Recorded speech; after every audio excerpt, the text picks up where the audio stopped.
নির্বাচনের আগেই রাজনৈতিক অঙ্গনে বাড়ছে উত্তেজনা। নির্দিষ্ট ঘটনা কেন্দ্র করে ঘটছে মব সৃষ্টি, হত্যার মতো ঘটনাও।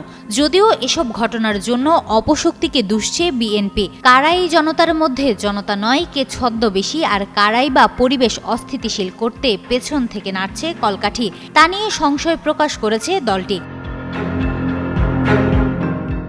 এমন পরিস্থিতিতে গুপ্ত সংগঠন কর্তৃক মব সৃষ্টি ও আইন শৃঙ্খলার অবনতির অভিযোগ তুলে প্রতিবাদে মাঠে নামে জাতীয়তাবাদী ছাত্রদল।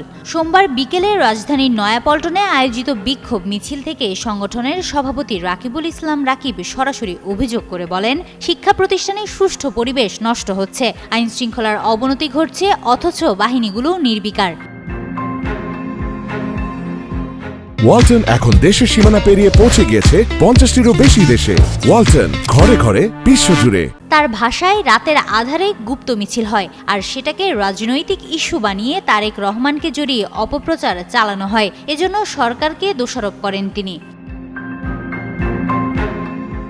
ছাত্রদলের সাধারণ সম্পাদক নাসির উদ্দিন অভিযোগ করেন, পুরান ঢাকার সোহাগ হত্যাকাণ্ডকে কেন্দ্র করে শিবিরের গুপ্তকর্মীরা সাধারণ শিক্ষার্থীদের ব্যবহার করে ছাত্রদলের বিরুদ্ধে মব তৈরি করছে।